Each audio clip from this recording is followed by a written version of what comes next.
Welcome back to not only the 4th episode of the Yap Track podcast, but it's also going to be our last, sadly.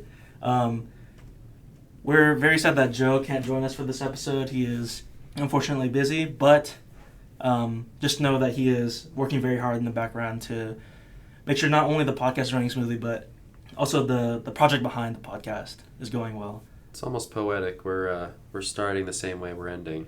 Yeah, that's true. We're ending the same way we're starting. Yeah. Andre can join us for their first episode, but he's been here for the others, so it's been chill. For today's concept for this episode, we're going to do debates, and since Max here is a little sick and can't be speaking that much, he'll be our judge. He'll be sort of like the moderator for the debates, and he'll also be giving us our topics.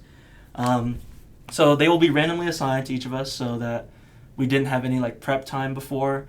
And Max will also be judging based on not necessarily his bias for any particular side of the argument, but based on, I guess, how well we argue whatever side that we're assigned. So I guess without further ado, we can just go ahead and get started.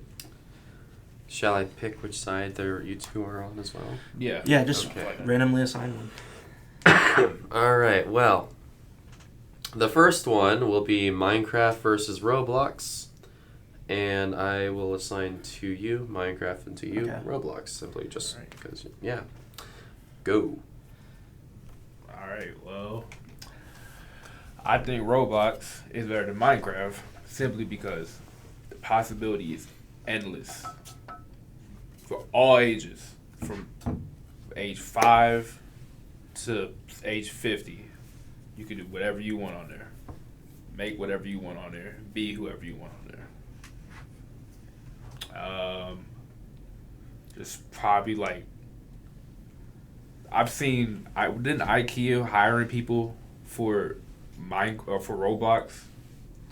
I have no idea if you're asking. There is actually a... Really? Yeah, there's an IKEA world where you can actually join, and it actually you shows can be different an employee IKEA products. and they pay you Yeah, virtually. it's something similar to apparently in stuff like VR chat too. There's some people who get paid to just operate the bars and stuff. And they're just virtually operating an IKEA game. But the idea of the IKEA one is because you can actually see the products there and stuff, so you could if you wanted, I guess.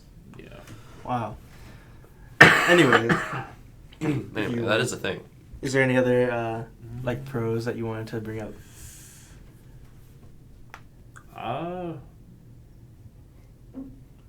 Other than you could play with everyone, because I know Minecraft, you have to have an 8-person limit or whatever I think it is. At least for console, it's 8 people that can join at its time. Roblox, you can have about hundreds of your friends join at a single time. Okay. I guess I can start my argument for Minecraft.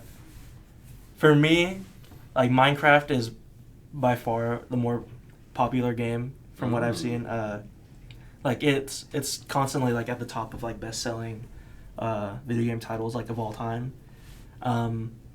For our generation of people in their early 20s, Minecraft and especially Minecraft YouTube has especially been impactful for a lot of our childhoods, a lot of our upbringings.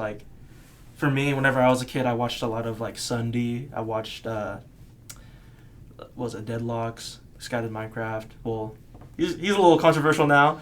A lot of them. But if you look at a lot of gaming YouTubers in general, a lot of their start was with Minecraft. I know it wasn't PewDiePie's first ever video, a Minecraft video. That's pretty crazy. I think it's not just the game itself. I think it's also the culture around Minecraft has there's a reason why it hasn't died out. It's over a decade old. There's always been resurgences every few years because it's a classic game. It's timeless and anyone can pick it up and enjoy it. And there's also a lot of different versions. You can play PC, even on PC. There's 2 different versions. There's Java Edition. There's Bedrock Edition. They also have an Education Edition that we're a little older to experience Minecraft Education Edition, but I've heard that they'll be doing science lessons and stuff in a version of Minecraft, which is cool. I don't see like public schools adopting Roblox to teach their kids about the periodic table or whatever. Yeah, I mean, that's my argument for Minecraft, at least. I mean, I have experienced a little bit of a coding class within Minecraft. Oh, yeah. That's something that they also teach in Yeah, education. I've experienced that. That is the only amount of education edition I've ever experienced. Okay. Do you have anything else you want to add? I will add that. Do we call it? Oh. Okay, so Yeah, see, more. you mentioned that like it was a key. I know I do agree that Minecraft was a big part of all of our childhoods. But I will argue that Roblox is as big as Minecraft was to the next generation. Because I know my 5-year-old sister, literally 3 years old, playing Roblox. Everyone in that age demographic plays Roblox. Like if they're in the car, if they're on the way to school, they're in class, they're at home. They all have it has the literal same effect. All the memes that come from right now, a lot of them come from Roblox. That is true. That's true. I mean, I grew up on Roblox.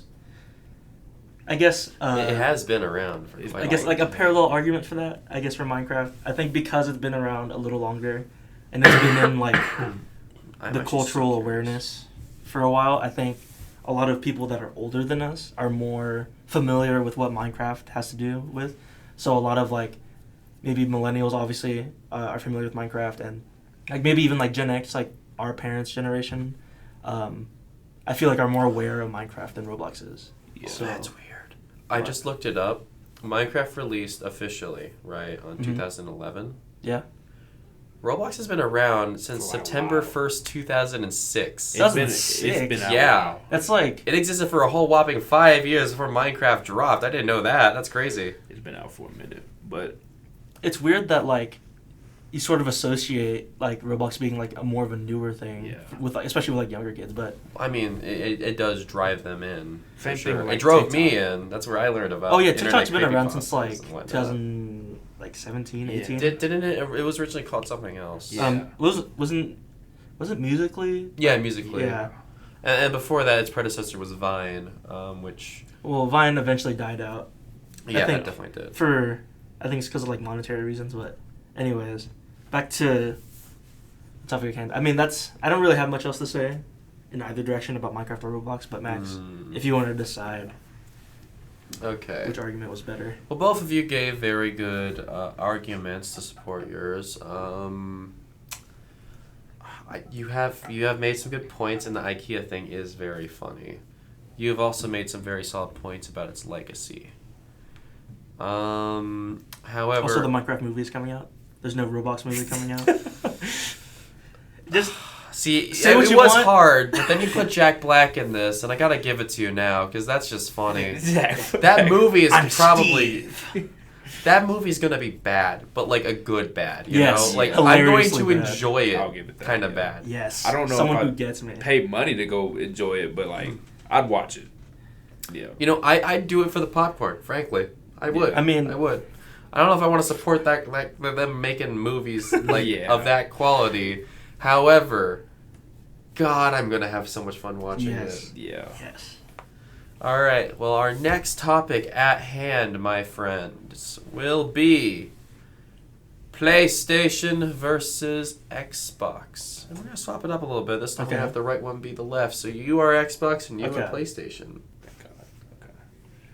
Seems happy about it. All right. Which one I guess would you like to I start? can start off a little bit. By all means. By all means. So I guess I'm also getting the legacy picks because I feel like, especially with our generation, we grew up on the Xbox 360. Connecting with our friends. After school. Imagine you're in 5th grade, real quick. You had a long day. Going to gym class, doing a mile in like 12 minutes because you don't care. You came back from your Algebra 1 class. You got a D because you're not doing great. But you know what you do when you get home to make you feel better? You hop on your Xbox 360 with your boys. You throw on Black Ops 2. You go to Nuketown, you start quick scoping with your boys. You do Window Wars. You know what I'm saying? Those were some core memories for especially like middle school, early high school. Just it doesn't matter how I felt that day. If I'm coming home and I have time outside of doing homework, I'm launching the Xbox 360, playing COD. It's not even Black Ops 2. I mean, like all those classic Call of Duty titles that we love, like Modern Warfare 2, like all the Modern Warfare series, Black Ops 2. I was personally a fan of Advanced Warfare. That might be a hot topic, Thank you. I personally enjoyed it a lot. And it's not just like Call of Duty either. Like Xbox has some exclusive titles that are great. The biggest one, of course, being Halo. I love playing Halo 3 with my friends as well. I was a fan of Halo Reach. Some people, maybe not as much, but the Halo series as a whole is also very iconic. And yeah, I mean, to me, when I think of Xbox, I think of those great memories I had in middle school. Okay. I'll give you. I was gonna say you could do the same on Call of Duty for PlayStation, but I'll give you that because at a certain point, like back then on the Xbox 360s, I remember that like Xbox got more stuff with it, which I never liked that, but at that time they got more stuff than it. But I will say though that like PS4 to now is a generational run. You had PlayStation games win Game of the Year, exclusive games. God of War, Last of Us, was it Ghost of Tsushima? That's a good one. All of these games have been in Game of the Year contention every year. And I feel like all like this whole run, all these exclusives, I can't even think of all the exclusives, but there's like at least like 50 from PlayStation 4 to PS5 that have just like went up and up in quality. I see. Also, even though they don't have them on now on PS5, the themes, the PS4 themes, I miss those. Revolutionary. I miss those. Revolutionary. Themes. Why didn't they bring them back for the I hate that they didn't bring it back, but revolutionary. They got the music and everything. It was amazing. I guess one last thing I can throw in for Xbox, especially like for modern Xbox stuff. I've been told that like digital or purely online console versions for Xbox have been performing better, like hardware wise, than its PlayStation counterparts. So if you're a person who wants to, cut down on like the plastic boxes and like the physical discs, then Xbox is definitely a contender. Also, since Xbox is now owned by Microsoft, well, it has been owned by Microsoft for a long time now, there's a lot of like connectivity things that you can do with that. That's a lot easier than Sony and PlayStation. I forgot one more thing. Oh. You remember, you've never had to change batteries on a PlayStation controller. You remember you playing Xbox 360, you got to stop your game because you ran out of batteries and go find a battery spare. You've never had to do that. Also, PlayStation never had a red ring of death. They've never had that. The red ring of death. They've never had that. I mean, early PlayStation 3s also had like some other issues. They had like corruptions, but you can get them back. That red ring of death is crazy though. I mean, later Xbox 360s eventually fixed that stuff as well. It was a problem. Anything else you two would like to add to the conversation before I make my final verdict? Not really, no. No. Okay. Well, both of you pulled up the legacy of of both sides. One more about the experience and another more about the specific rewards the games have received. Of course, both of you have also talked more about hardware and all that kind of stuff. See, that's the hard part about this, right? Because the emotional appeal to all of this is not something I can completely consider. Which goes both ways. I can't say anything about the battery thing. If I were to say anything about the battery thing, I played on 2, which was wired, so batteries weren't a thing. And the 4, of course, I don't have to swap the batteries. It's you don't do that. It's plug it in. I skipped the 3, unfortunately. I'm actually surprised nobody brought up the Kinect. For if we're gonna talk about Xbox. I mean, I'm also kind of surprised stuff like the PSVR didn't come up. I don't Well, I mean, I don't blame either of you, really, though. I feel like really that's going don't. against my damn cause. on the Xbox Connect, you can order a pizza from Pizza Hut through the Xbox Connect. Okay, I was gonna say I'm not considering anything extra, but that is funny. It is very funny.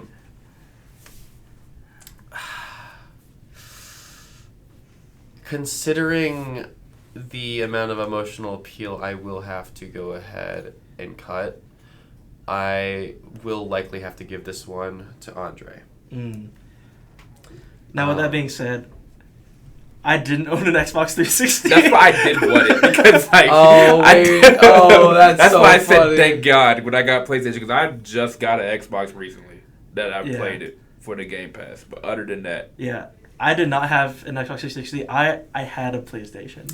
I was a PS4 kid. I'm surprised you didn't bring up Spider-Man as an exclusive title. that's a why I huge was one. thinking. I was like, there's something I'm missing. Yeah. Spider-Man. At least that's the current thing. Is Yeah. the PS5 has no games. Yeah, but- all the memories I talked about of like playing Call of Duty on a 360, I played on a PlayStation. PlayStation. That's so funny. That's what I was thinking. I was like, dude, that's the I do PlayStation. understand though, like that generation of Xbox 360 and PS3, there was so many more people had a 360 than PS3. Yeah. But then once like the next generation happened, which is whenever I like really got into console gaming, was when I got a PS4 over an Xbox One Yeah. for a lot of reasons. Because I remember back then, we didn't even have Minecraft. I think Xbox only had Minecraft. Wasn't it like that? It released for all platforms equally. Yeah, Minecraft was on the PS3. Minecraft wasn't exclusive to.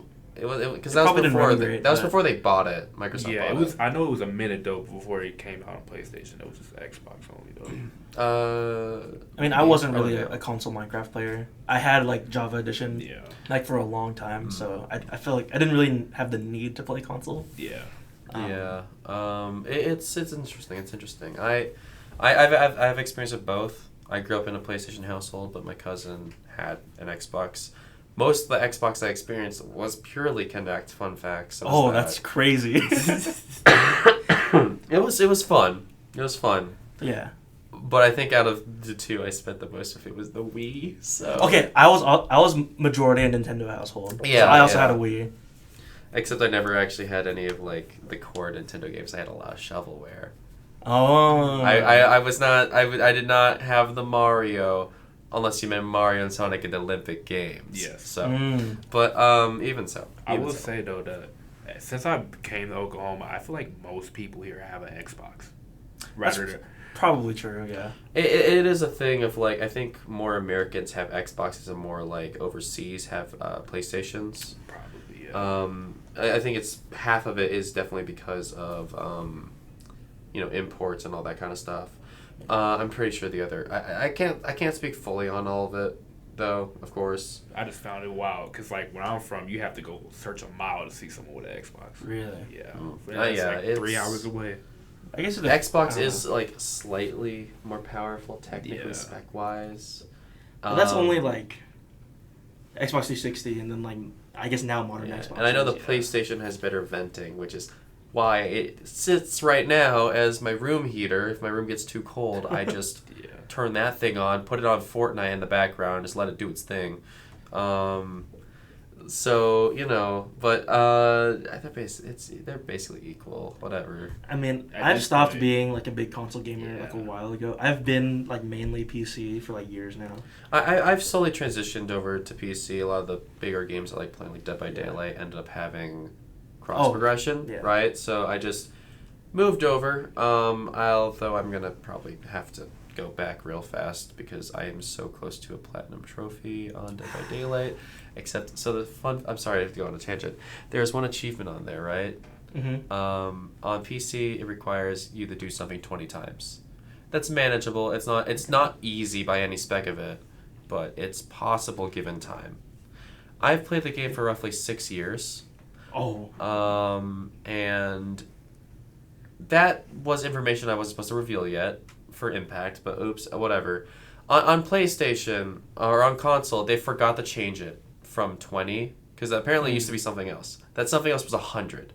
Oh! They forgot to change it back from 100 because they realized pretty early on 100 was too much. They fixed it on PC, never went to console.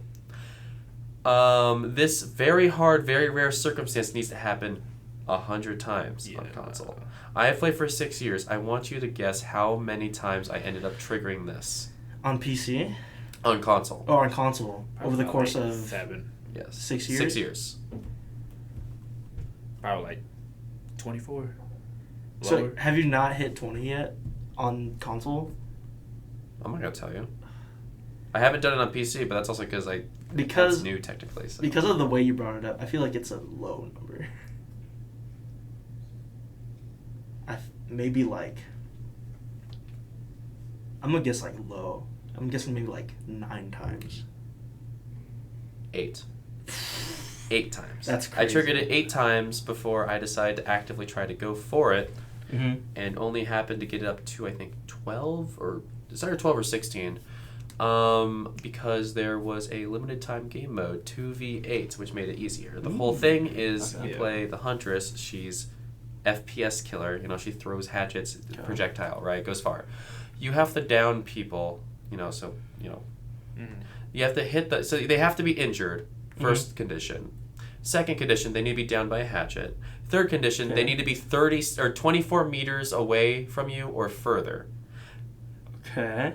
Just so you know, the killers have a radius around them that's 36 meters wide that warns survivors, hey, they're coming. They have music too. Like, Yes. Yeah. I'm slightly familiar with it. Yeah. So they likely already know, hey, it's the lady who can beam you from across the map. Time to go to cover. And then they go to cover. You don't usually get long-range shots like that. Not to mention, year 3, they drop Ghostface.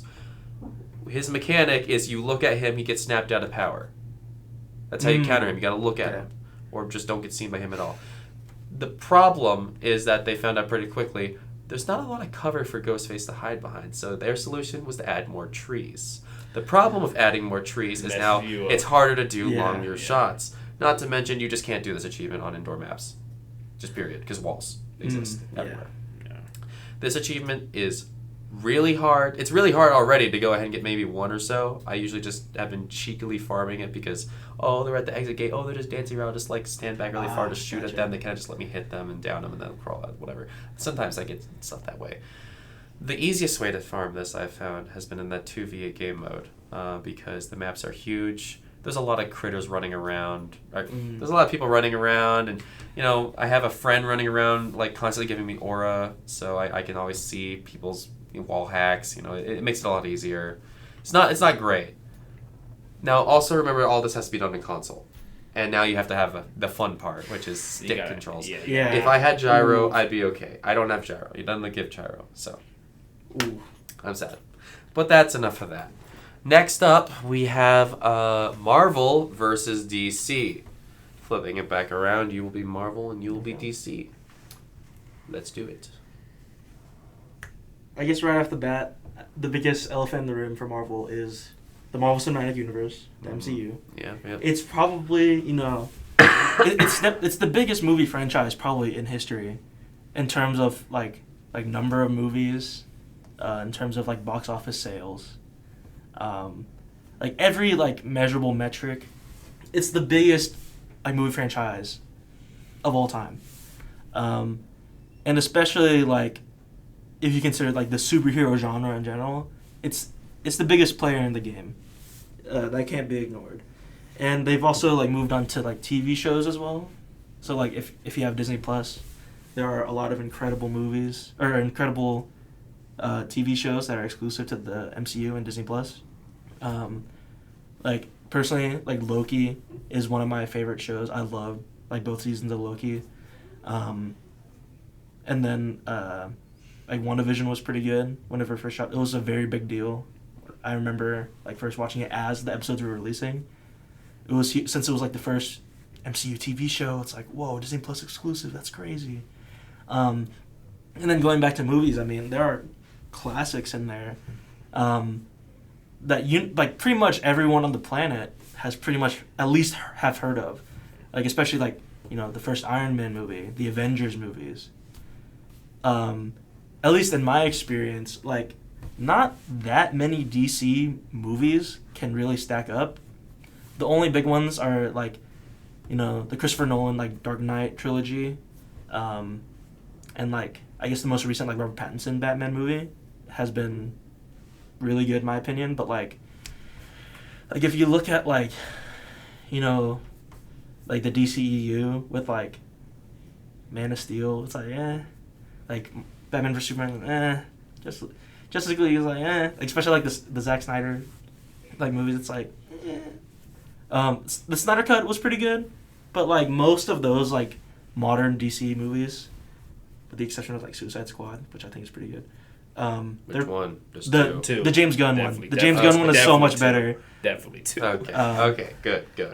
My roommate prefers the first one, and I think he's crazy for that. But that's a side tangent. I think when it comes to blockbuster movies, Marvel has DC beat. Okay. That's my first argument for Marvel. I would agree. I feel like the main majority of Marvel movies are better than DC. But I'd argue that the movies before MCU on DC were way better than the movies before, like the Marvel movies before MCU. Like Christopher Nolan's Superman is better than Batman. Whatever. Christopher Reeve's Superman. Oh, sorry. Yeah. Okay. Way better than like Elektra or like the old Daredevil or That's all true. those. I will say though that the characters for DC, I feel like, are better as a like standalone than Marvel's. Like, I feel like Batman is bigger than Spider-Man. Superman's bigger than Spider-Man. Wonder Woman was like a big reason for like how like she's a big reason on how the like Woman Revolution. She's like actually a figure in history that started it in the comics. Like she has a long history of that. Video game wise, I think DC games are better than Marvel with the Batman games. The Lego Batman games, the Lego DC games. I also am a fan of the Lego Marvel superhero games, personally, especially like the first one with like all the event, pretty much like every Marvel superhero, which a crazy roster. Anyways, you can continue. I just had to interject that. I know it's relatively new, but I like Multiverses. I feel like Multiverse is a pretty good game. I don't know. I feel like that's my first part. I have I guess a slight rebuttal. You had mentioned old movies, and you had brought up Elektra and Daredevil, which are stains in the Marvel repertoire, but you're ignoring the really good old movies that Marvel had, like the Sam Raimi Spider-Man trilogy, the X-Men franchise. Like in the early 2000s and even like beyond, in the case of X-Men, like those are classics. Those are staples in superhero movies in general, especially like the first movies in those, like the first X-Men, the first like Tobey Maguire Spider-Man. Like those are such huge like milestones in like the superhero genre in general.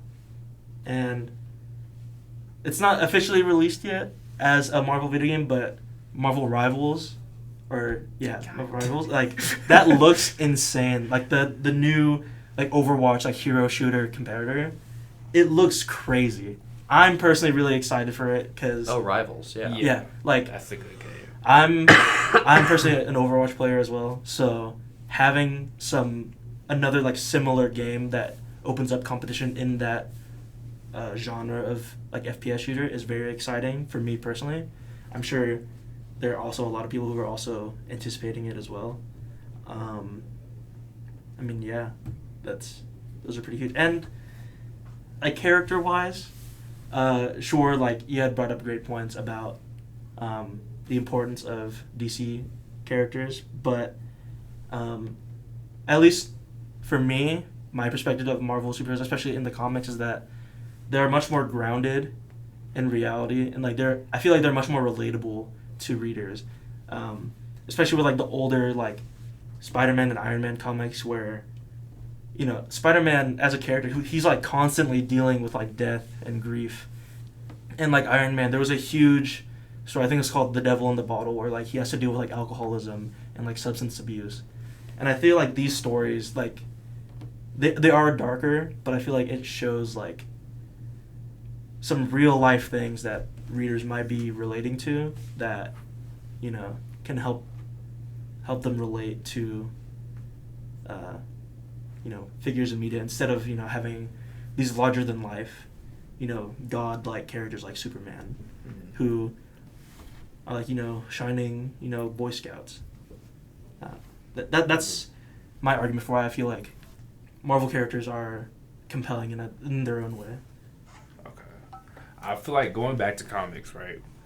Batman was the first superhero that introduced the whole that like playing good and playing bad. He was like the first like real like anti-hero kind of that like started away with both Marvel and DC that kind of took away parts from that.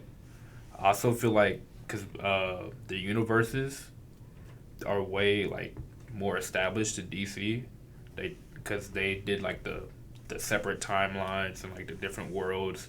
They had started all of that, and then that's what it generated to all other pop cultures. Like it's not just Marvel doing it. It's like there's movies about like time control and all that stuff. I also feel like in terms of relatability, there's like as kids, DC feels kind of more relatable because they have like the Teen Titans, where you can like watch like when you're a kid, you love the Teen Titans. You have characters that you can love as kids, but Marvel didn't have any of that. They didn't have kid fighters.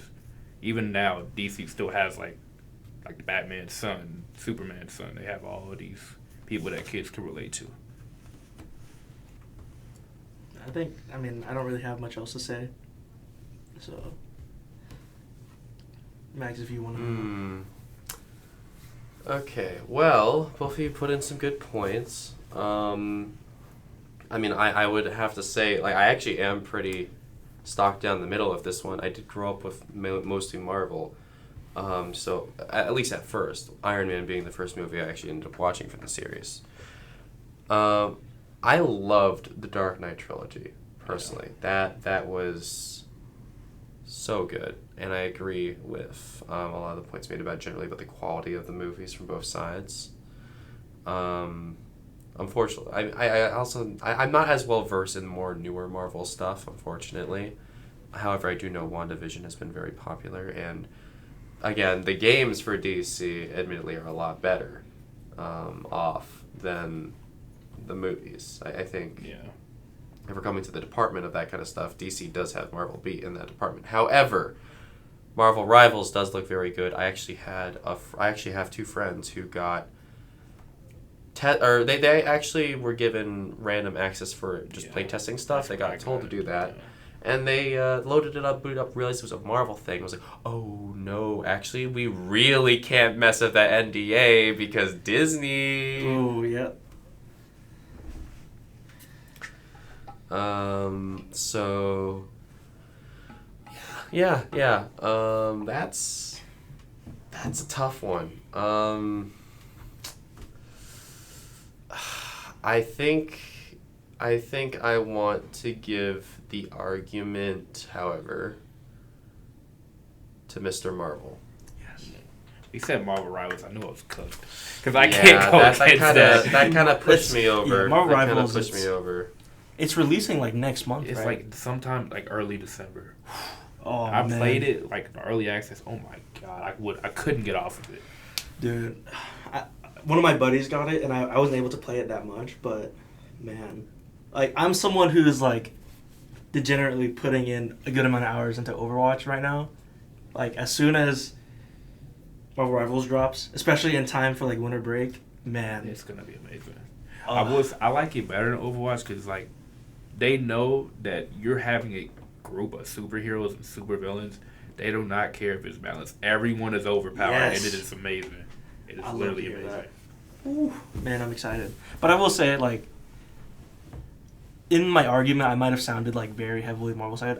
In reality, I'm like maybe more like only slightly leaning towards Marvel. I recognize that like at least recently, like a lot of MC movies and TV shows have been kind of mid, like pretty trash, and like recently, like especially with James Gunn coming into like the DC like movie stuff, like he's gonna create this new resurgence in DC movies. That Penguin show was really good. Yeah, like the new Suicide Squad was so much better. The Robert Pattinson Batman movie was incredible. Blue Beetle was pretty good. Yeah, and I also recognize personally, I feel like comics wise, I probably lean more towards DC. Yeah. And I think TV show wise, especially like cartoons, DC definitely has Marvel beat. Like I love the original Teen Titans. God, Like Young Justice was pretty good. I just thought about like the animated Batman show. Oh, God, yeah. I didn't even think about that. But Ooh. The both Batman of those- animated TV show, like both the Batmans, the Batman Beyond and the animated Batman. Ooh, That was I love Batman Beyond. Like the original Batman animated cartoon, that's probably the best like superhero cartoon. It's either that or Spider-Man, literally. I would personally prefer, like if I had to sit down and watch one of them right now, I'm watching Batman. Yeah. And if I had to watch the entirety of one, I'm choosing Batman as well. Yeah. So that's like my nod towards DC, but I feel like the majority of movies, like both old and semi-modern, I feel like Marvel still hasn't beat, and Marvel Rivals is just like a huge pin in the resume. All right. Well, you did mention multiverses, and I think this will perfectly tie into our final, albeit most niche, category of the night, and that will be platform fighters or traditional fighters. I will actually let you two pick which side you wish to be on. First come, first serve. So call it out now. I guess before we do that, to preface like what we mean by platform versus traditional, this is the two main types of fighting video games. So when we say traditional fighter, that's video games like Street Fighter, that's games like Mortal Kombat. I guess you can throw in like King of Fighters in there, Marvel vs. Capcom, Tekken. Tekken's a little bit of a weird one under the traditional umbrella, but those are what we mean by traditional fighters. And then platform fighters are games primarily defined by Super Smash Brothers, all the games in that franchise, and then slightly like lesser known titles like Brawlhalla, Rivals of Aether. Which ones am I missing? There's definitely some ones. Multiverses, yeah, which we just mentioned. Framemakers. Nickelodeon All-Star Brawl. Yeah. Platform fighters are defined by you smack the other person, the more you smack them, the more percent they get, the further they fly. You want to make them fly off the screen, and then you win. Traditional fighter games are what you might think of just like Street Fighter, that kind of thing. You got two people, they beat each other up till the health bar go down, and then bang. They're usually the ones if like the 6 buttons, you gotta do the half like circle, quarter circle, wada wada wada wada. It's what you think when you go to like an arcade and you see like a fighting game. Yeah. Like most likely those are considered traditional fighters. Yeah. So with that in mind, I'm gonna go first come first serve. Traditional, okay. Then your I'll platform. take on platform fighter. The ball's in either of your courts. Okay. So since I chose first, I'll go. Traditional fighters. So we talk about how platform is like 2D, right? Traditional fighters, 2D fighters, you get two players only. Traditional fighters, you have a family. You have, I know Smash has like 8 people. You play with 8 people in one stage. That's kind of crazy. That's like revolutionary. No other fighter game. So you're doing platform then? I'm doing traditional. Oh. No, wait. Platform. Okay. My fault. I'll still do traditional. Okay. I don't really care either way. I don't even know. I looked at it right. And I don't know why. So you got it. That just threw me off. All right. You're good. Platform has a group of 8 people you can play with. Traditional is more like 1v1. There's no like any other options, typically, at least. Also, traditional fighters normally die out really fast. Platform fighters, you can play the same. So you can go Smash. Smash Ultimate's been out for like 8 years. You can still go. People still go back and play that every other day. Nobody really goes back and plays MK1 unless they have something new to offer, or like if they're in a tournament. Yeah, that's I guess for my first initial opening, traditional fighters. I mean, there's a reason why it's called traditional. Like, from the inception of when fighting games first began, it has been in the format of a traditional fighter of you're on a plane and you're just you versus another person. You're just going at it to see who wins. It's simple, it's classic, it's timeless, right? And you say, a lot of traditional fighters die off, but that's because titles like Street Fighter, they're continuing to upgrade and update their game from like a Street Fighter 5 to now Street Fighter 6. And like titles like that, like Street Fighter has been it's the fighting game. It is the fighting game. Yeah. If a fighting game ever gets referenced, it's Street Fighter. Street Fighter, it's like the cultural importance and like legacy of Street Fighter, not just like in video game culture, but I guess like in pop culture media in general. It's something that has lasted for a long time. And one big thing I would say is like in platform fighters, besides like Super Smash Brothers, a lot of those titles also die off like pretty quick. Like I remember whenever they had announced Nickelodeon All-Stars Brawl, and like people were getting like so excited, people were getting hyped. It's like, oh, this might be the new big game. Like it's gonna be neck and neck. It's gonna be the new Super Smash Brothers, and then it maybe took like a couple months, and that game just died. I'll give you that. That game is trash. But I will say like there are games like Multiverses and now Rivals of Aether 2, which recently released, that are like they're fighting, they're getting there, they're staying somewhat relevant, but it's not nearly as they're not even getting close to the behemoth that is Super Smash Brothers in the platform fighter category. Mm-hmm. But if you look at traditional fighters, like while Street Fighter is like the biggest title in that genre, there are so many other titles that are also like not that much smaller. Like Tekken is like Tekken 8 especially has been super popular within like this last year and a half. MK1 has probably been like the biggest title in that franchise for a long time. Like you can look at like Riot Games, the company that makes League of Legends and Valorant. They're making a new platform fighter that has to do with like their characters from League of Legends, and that's going to be a huge thing.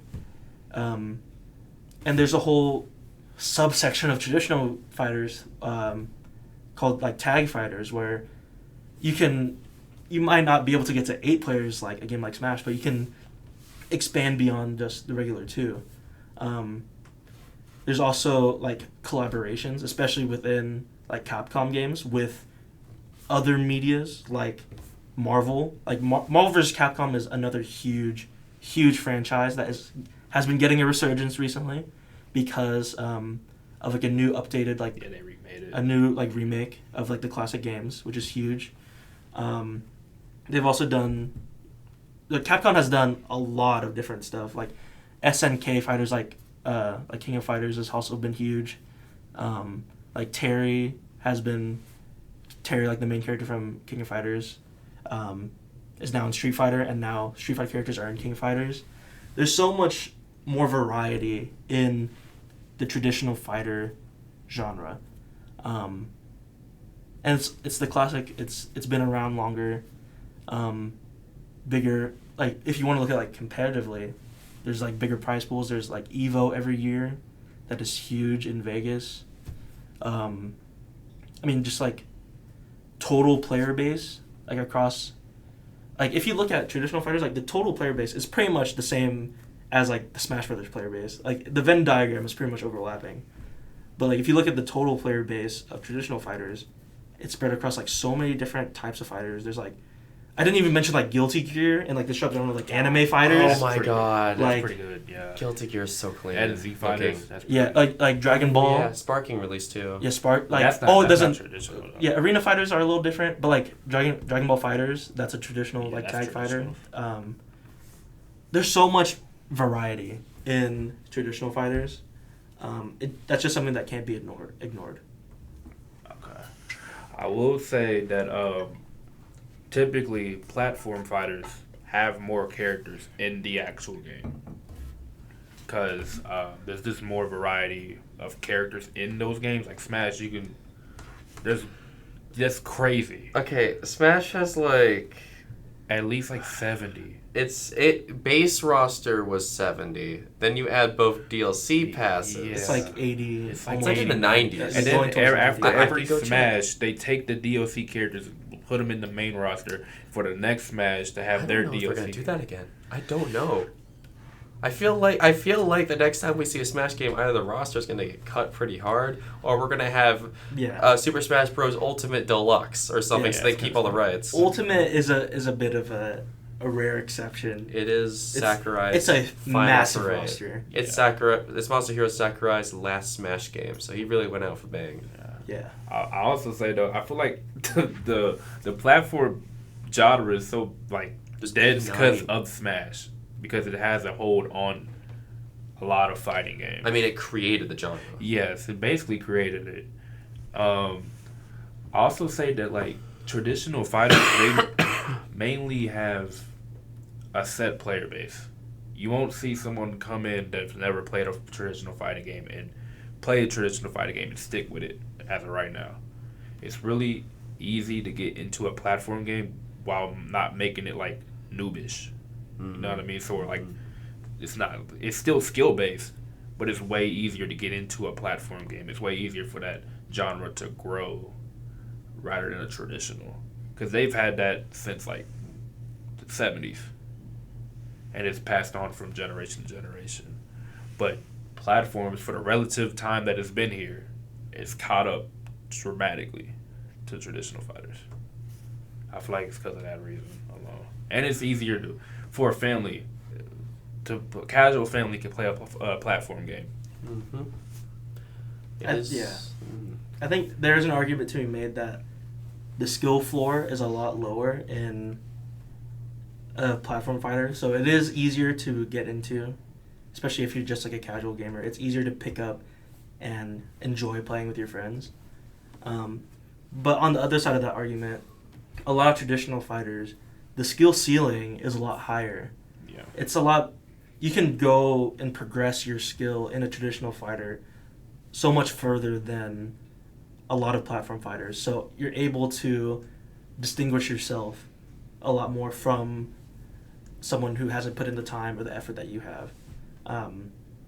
So skill and like, appeal to casual gamers. It's a pro and a con on both sides. But my last like little piece of debate on the side of traditional fighters, Masahiro Sakurai, the creator of Super Smash Bros., the whole franchise pretty much, the reason why he made that game was because as a kid and as a young adult, he would go to arcades and he would love playing King of Fighters. He basically based a lot of the movement and a lot of the mechanics from Smash based off of what SNK did whenever they made King of Fighters. So in a way, the original Super Smash Bros. Was inspired a lot by one of the biggest like traditional fighter games. So there's an argument there to be made about, would Smash even be made if King of Fighters, the traditional fighter, didn't exist? Probably not. It is cyclical. It is cyclical. All right, is that both arguments? Yeah. Yeah. All right, well, both sides have made some pretty darn good points, I won't lie. The legacy of fighting games cannot be understated whatsoever, and I do agree that platform fighters definitely hold their own still. They definitely do have a lower skill floor, but I that is like mostly 100% because of Sakurai's philosophy when it comes to video games. He's the guy who made Kirby. Yeah. His full philosophy is it's the thing of like it can be as easy to understand as you want. You could just spam that B button if you want, but it can be very complex should you decide to go ahead and go any deeper. You can play it like a party game, Or you can go sweat it out at a tournament, a local tournament if you want. And there are different levels of development. Fighting games have their place, 100%. Traditional ones, and there's a reason why there's so many different branches of it too. It's very successful. It's very, it's very one-on-one, right? It's very competitive. It's fun, seeing the different things that people are able to do with that, along with platform fighters and all that. I think the biggest deciding factor for my choice today was actually coming down to that cyclical nature of the chicken or the egg, the platform fighter, or, of course, the traditional. And for its legacy reasons and for the fact that it does birth so many different types of fighting games in the first place, I have to hand it to traditional. Which does mean that we are actually at a uncommon tie. Oof. Now, we are running out of time, so that is why we will be doing a speed round. Ooh, okay. I will give each of you 1 minute to tell me what you can say to prove a point about this next topic. And you can do your best. I'm going to go set the timer right now, actually. It's going to be really funny. All right. So this final topic will be Nickelodeon or Cartoon Network. Because you won the last round... Actually, you know what? Rock, paper, scissors. First one who wins gets to choose which side. Okay. I don't even know which side I want. Yeah, me neither. Okay. Paper, scissors, shoot. Okay. Pick your side. I'll go with Cartoon Network. All right. I'll be nice. I'll give you guys 1 minute 30. Okay. Minute 30? Yeah. So wait, who's starting? Well, of course you. Yeah, okay. All right. Let me know when you're ready. Okay, I think I'm ready. All right. And the timer starts now. For me, I believe a lot of the iconic cartoons that we grew up with as like men in our early 20s came from Cartoon Network. Some of the biggest ones that I remember sticking out as a kid were shows like Bakugan, like Beyblade. That was a good. Ben 10. Ben 10 was huge for me as a kid, especially. And there are other ones that are great on Cartoon Network, like Adventure Time was huge. Steven Universe on Cartoon Network, that's huge. Total Drama Island was on Cartoon Network, I'm pretty sure. That one was also one of my personal favorites. And I feel like the biggest nail in the coffin on the side of Cartoon Network is Pokemon. Like, Pokemon was the place, at least during our childhood, to watch Pokemon. And, I mean, you can't really, like, beat that. Pokemon is, like, probably one of the biggest, like, anime/cartoons that has, like, transcended, like cultural boundaries, like, language. Like, people around the world love Pokemon. And you had to watch it on Cartoon Network, at least here in the U.S. So that is my argument for Cartoon Network. I don't know how much time I have left.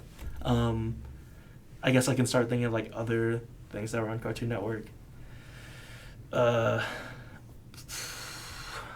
can't, like a lot of Teenage Mutant Ninja Turtles. That's my last argument. All right, your time is up. I'm just gonna. Yeah, we'll put that. All right. Okay. Don't worry about it. All right. Are you ready? I am. Speak. I gotta start off with SpongeBob. We've had episodes. Okay. We've That's had okay. episodes on this podcast. You remember the ice cream, the SpongeBob ice cream? There's memes that go That's a with callback. SpongeBob. The SpongeBob is a big part of pop culture in total today. And just going off shows alone, we grew up on Rugrats, Avatar: The Last Airbender. That's a good anime one, kind of anime based. I don't know if was Lego Ninjago, Nick. I think that was Cartoon Network. That was Cartoon Network. Damn. Okay. Nick at Night. That was pretty good. Bubble Guppies. Bubble Guppies was kind of cold. Bubble Guppies was kind of cold. I can't disagree. Max and Ruby, was that Nick? Oh, Max and Ruby was yeah. good. That That's good. Danny Phantom. Ooh, that's a good that's a pick. good one. Was it American Dragon Jake Long? Oh yeah. that yeah. Nick? That's a good one. Yeah. Wasn't it Disney? I don't know. It's Disney. No, Was it? It was Disney. Yo, I'm bleeding out. It's just like they all coexist, kind of, but They have similar styles. Your time is a ticking. iCarly, Oh, shoot the live action. Sam and Cat. Ooh. Yeah, like live action. Nick has it. They have it. Dang, I didn't. Okay. Well, I will not lie. At first, I was very heavily convinced for one of you. One of you definitely held the edge for this. To start off, you listed a whole bunch of bangers right off the bat, one after another. I was a Ben 10 fiend. Classic. So many good shows in Cartoon Network, I cannot lie.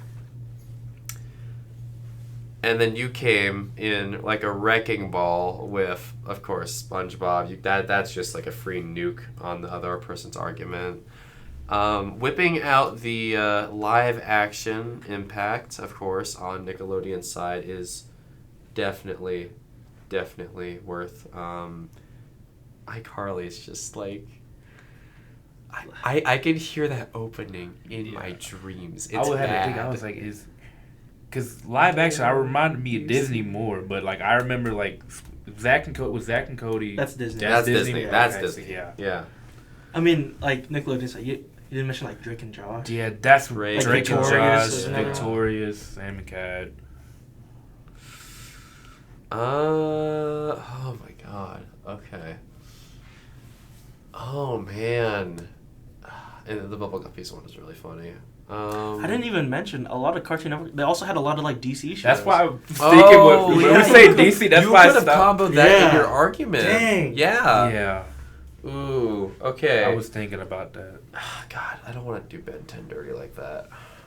But, however, for the wide variety of things that he brought up in that are under Nickelodeon's belt, I do have to give it to him. That's fair. That's fair. You didn't even mention. God, like, you did mention Pokemon too, which Yeah, is wild, Pokemon. but I feel like that got nullified by SpongeBob. Those two cancel each also, other He didn't even out. mention like Fairly Odd Parents. I was surprised he went with one Butch Hartman, but not the Yeah. other. That's Yeah. I was trying to. Damn, I forgot Jimmy Neutron too. Jimmy Neutron. Oh my I god, was, yeah! Like, when you were Big one. talking, I was like thinking of the show. I was like SpongeBob, Johnny Test? Johnny. Oh, Johnny Cartoon Network. Test. No. Johnny Test would have helped me too, yeah. Man. I was trying to think like I knew American Dragon, but I was like Samurai Jack is Cartoon Network. Oh yeah, man. I missed out on a lot of those. I mean, I felt like Adventure Time and Steven Universe was another. those they're were pretty really big good. ones. Those are good ones to bring up, yeah. 'Cause I probably wouldn't with Cartoon Network because Dang. I like the DC shows on there like Static Shock and Teen Titans. Ooh, Static Shock. Ooh. Yeah. Ooh. That's why I was probably the first. Oh, We Bare Bears is another like Yeah, more modern one for yeah. Cartoon Network. Man, I'm only now thinking of like the all modern the hits. shows. Yeah. Well, that means on this final episode, Andre here takes the true cake. Put her there. It was Sir. a well-fought competition, both of you. Both of you provided very good things. Unfortunately, I do say it is time for us to wrap up our yapping for once and for all. This is the end. Yeah. If only Joe was here to join with us. I'm sure He's here in spirit. he's here. in He's spirit. not dead. He's just not. He's just busy. But I mean, do you guys have any final words for the funeral of this podcast? Oh, It was fun. it was definitely fun. It was definitely fun. I would say that. If our schedules aligned better, Yeah. We would all we be. would definitely. This If- thing would not be dead if our schedules Yeah. were not so conflicting. I will tell you that. I mean, it is important to know. This podcast, in its inception, was really a class project, and we are just some college kids, so it may not have been a perfect show along the way, but I think We put considering all these things, we put our heart into it, we put our heart and soul into it. I would say that. and I hope that you guys enjoyed it. Yeah, I don't really have anything else to say. We hope you guys enjoyed the journey as much as we did. And if you can, this is for a class project, so if you guys could still, not like unsubscribe, but please continue to subscribe, continue to like our stuff. We will probably continue to post stuff on our social medias after the episode is released. So please try to keep up with all that stuff if you can. You never know when this channel may someday randomly activate again. You never know. Yeah. You never know. There is a chance in the future that the four of us cross paths, and if something happens, we could continue the show. But I guess until that happens, we'll be signing off. So goodbye, guys. Until the next Yap session. Until then. Yep. Bye.